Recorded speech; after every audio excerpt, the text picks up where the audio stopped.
পোনপ্ৰথমে সকলোলৈকে নমস্কাৰ জনাইছোঁ, আপোনালোকক স্বাগতম জনাইছোঁ। নতুন বছৰ আহিল।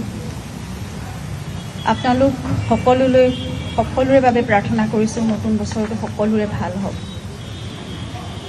বহু দুখৰ বোজা লৈও, বহু গধুৰ মন লৈও আমি দুখ সময়ৰ মাজতো আগবাঢ়িব খুজিছোঁ আৰু জুবিন বিষয়ৰ সকলোবোৰ কথা আৰু কাম সুচাৰুৰূপে উচিত ধৰণে হওক বুলি আমি আশা কৰিছোঁ।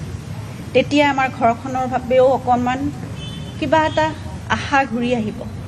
অতি সোনকালে সকলোৰে প্ৰাৰ্থনা আৰু সহযোগত কৰণীয়খিনিৰে আৰু সকলোৰে সহযোগিতাৰে আমি ভাবিছোঁ ন্যায় প্ৰতিষ্ঠা হ'ব।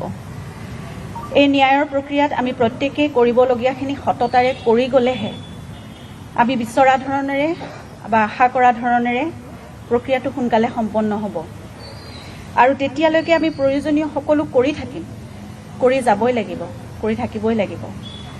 কিন্তু তাৰ সমান্তৰালকৈ আমাৰ যুগস্ৰষ্টাজনৰ বাবে, আমাৰ প্ৰাণৰ মানুহজনৰ বাবে, তেওঁৰ আদৰ্শৰ বাবে, তেওঁৰ সপোনবোৰৰ বাবে আৰু তেওঁৰ ভাল পোৱা কামবোৰেৰে আমি সকলোৱে একেলগে মিলি আগবাঢ়ি যাব লাগিব, তেওঁক চলাই নিব লাগিব।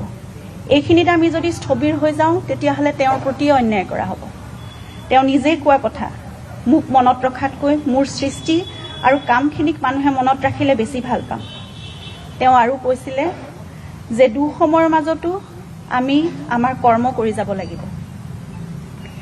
মই একেবাৰে ওচৰৰ পৰা দেখিছিলোঁ জীৱনটোত যে জুবিন গাৰ্গে জীৱনৰ ধুমুহাবোৰ বহুত সাহসেৰে সন্মুখীন হৈছিল।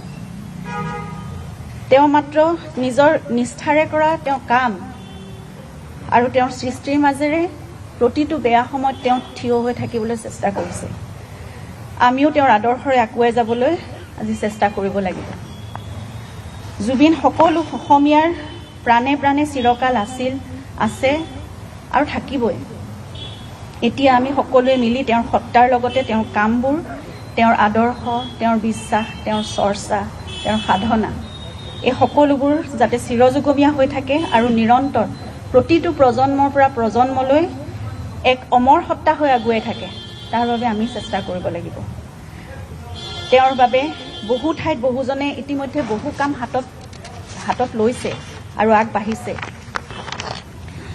আমাৰ পৰিয়াল, আত্মীয় স্বজন, বিশেষকৈ তেওঁৰ বন্ধুবৰ্গই এনে এক উদ্দেশ্য লৈ একত্ৰিত হৈছোঁ আজি আৰু প্ৰথম খোজটি আজি আপোনালোকৰ আশীৰ্বাদ আৰু শুভেচ্ছা লৈ আগবঢ়াব বিচাৰিছোঁ। মই বহুত আৱেগিক হৈছোঁ কাৰণ জুবিনৰ বাবে আজি 3.5 মাহৰ পিছত আমি ওলাই আহিছোঁ এটা খোজ দিবলৈ। আমাৰ সামান্য সামৰ্থ্যৰে সকলো ৰাইজৰ সহায় সহযোগিতা, বিশ্বাস আৰু সুবাসেৰে জুবিন গাৰ্গৰ নামত এটা ট্ৰাষ্টৰ কথা ব্যক্ত কৰিবলৈকে আজি আপোনালোককো নিমন্ত্ৰণ কৰি আনিছোঁ আৰু আমিও একত্ৰিত হৈছোঁ। আপোনালোকৰ বহুমূলীয়া সময়খিনি দি আমাক সহযোগ কৰাৰ বাবে আমি সঁচাকৈ যথেষ্ট কৃতজ্ঞ আৰু আপোনালোকৰ প্ৰতি ধন্যবাদ জ্ঞাপন কৰিছোঁ।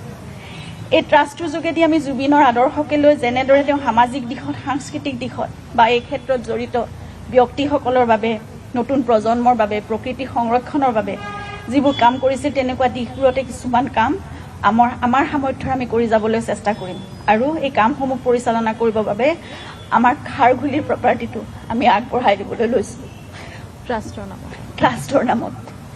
জুবিনৰ সপোনৰ ঠাইখন তেওঁৰ নামত হ'বলগীয়া সমাজৰ সংস্কৃতিৰ আৰু তেওঁৰ উপাস্য প্ৰকৃতিৰ বাবে ভাল কামত ব্যৱহাৰ হওক, নিয়োজিত হওক, আমি সেয়াই আশা কৰিছোঁ।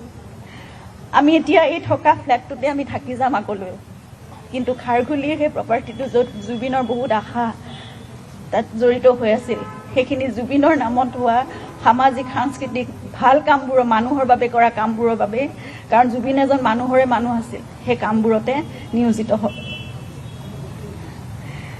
আমাৰ সৈতে কেইবাজনো ভাল ভাল ব্যক্তি, বিশেষকৈ বিভিন্ন ক্ষেত্ৰত নিজ নিজ কৰ্মৰে প্ৰতিষ্ঠিত জুবিনৰ স্কুল কলেজৰ বন্ধু, তেওঁলোকৰ সময় সদিচ্ছা আৰু সুঅভিজ্ঞতাৰে আমাৰ সৈতে জড়িত হৈ একেলগে জুবিনৰ বাবে কাম কৰি যাব বুলি আমাক সঁহাৰি জনাইছে আৰু সেইবাবে আমি যথেষ্ট কৃতজ্ঞতা অনুভৱ কৰিছোঁ তেওঁৰ প্ৰতি, তেওঁলোকৰ প্ৰতি।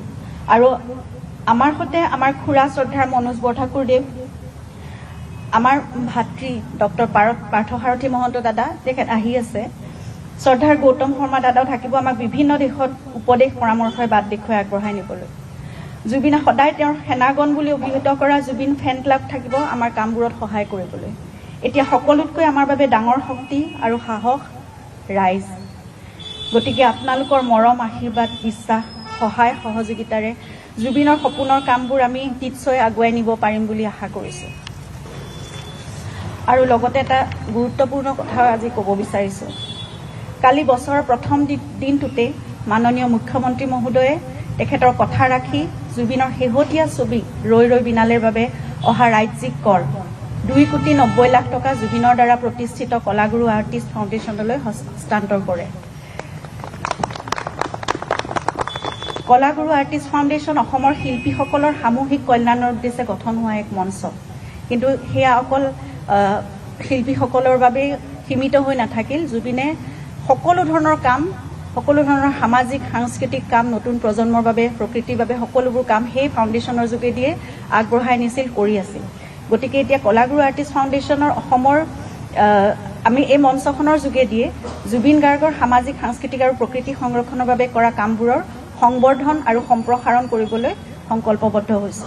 মাননীয় মুখ্যমন্ত্ৰী ডাঙৰীয়াৰ এই সিদ্ধান্তই আমাৰ এই সংকল্পক বাস্তৱায়িত কৰাৰ ক্ষেত্ৰত যথেষ্ট সহায় কৰিব।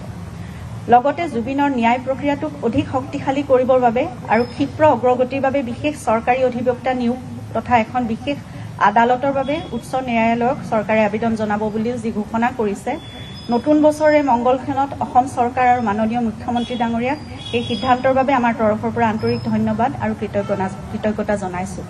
লগতে সংশ্লিষ্ট সকলোকে অনুৰোধ জনাইছোঁ, যিমান পাৰি, যেনেকৈ পাৰি সিমান ক্ষিপ্ৰতাৰে প্ৰক্ৰিয়াটো যাতে সম্পূৰ্ণ হওক। ধন্যবাদ।